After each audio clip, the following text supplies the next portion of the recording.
যে ভোট দিলাম সন্দীপ, চলে গেল মালদ্বীপ। তো এই রসিকতা আছে। আসলে একটা হলো পিআর পদ্ধতিকে ইলেকশন সিস্টেম হিসাবে নীতিগতভাবে নেন, আর পদ্ধতি আপনি অনেকগুলো বলেছেন, আমরা সেটা জানি। তো কোনটা নেবেন, বাংলাদেশের উপযোগী কোনটা সেটাই নেন। আপনি মালদ্বীপ আর সন্দ্বীপের ঘটনা ঘটবে না জার্মানকে ফলো করেন।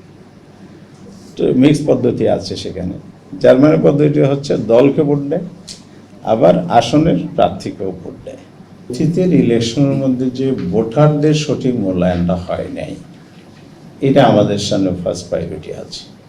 লজিক্যালি যদি আমরা বলতে চাই, যেমন আপনার একটা উদাহরণ আমি দিই। 1991 বিএনপি ভোট পেয়েছিল 30.8, সিট পেয়েছে 140, যদি আমি ভুল না করি।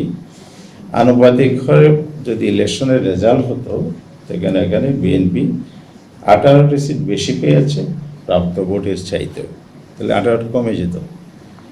আবার 96 আওয়ামী লীগ ভোট পেয়েছে 37.4, এখানে তারা আসন পেয়েছে 146টি এবং আনুপাতিক হলে আরও 34টা কমে যেত, 146 থেকে কমে আসতো। 8 সালের ভোটটা দেখা যাচ্ছে মহাজোট নামে আওয়ামী লীগের নেতৃত্বে 56.45 আসন পেয়েছে 163, তাহলে এখানে 263, এখানে 94টা আসন বেশি পেয়েছে আনুপাতিক হার হিসেবে রেজাল্ট করলে।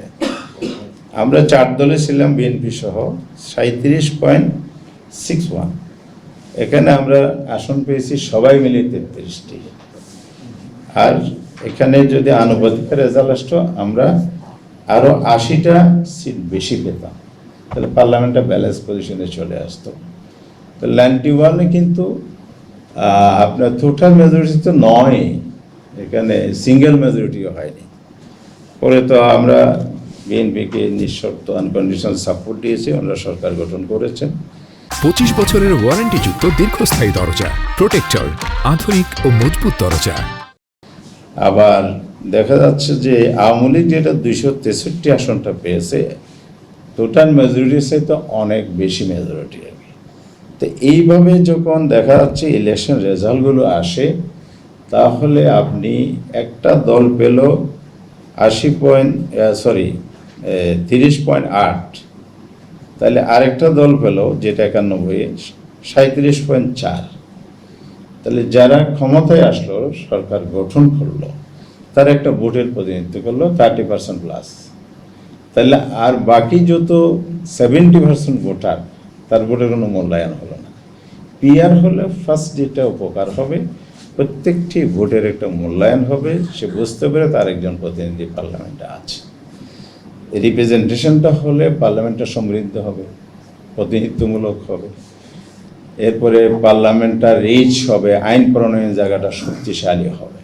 এই বিষয়গুলো আমরা সামনে রেখে পিআর পদ্ধতিটা গ্রহণ করেছি।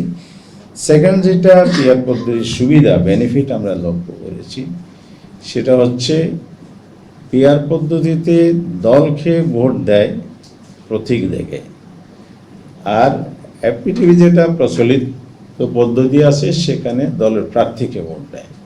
তাহলে একজন প্রার্থী নিজ এলাকায় জিতার জন্য, নির্বাচন উইন করার জন্য তার নিজস্ব বলয় তৈরি করে, মাসলম্যান আসে, টাকা পয়সা খরচ করে, এখানে সন্ত্রাসী কার্যক্রম হয়, কেন্দ্র দখল হয়, ভোট ফেয়ার হয় না, ভোটাররা ভোট দিতে পারে না, এটা অস্থিরতা, উত্তেজনাকর, সহিংস পরিবেশ তৈরি করে ভোট কেন্দ্র থেকে ভোটাররা পালিয়ে যায় ভয়ে।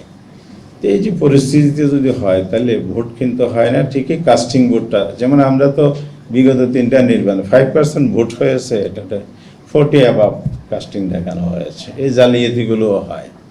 তো এসব অস্বস্থতা থেকে বেরিয়ে আসতে হলে আসলে পিআর পদ্ধতিটাই সুষ্ঠু হবে, কারণ দলকে ভোট দিলে তখন ওই প্রার্থী নিজের প্রতিযোগিতা যাওয়ার কোনো সুযোগ নাই।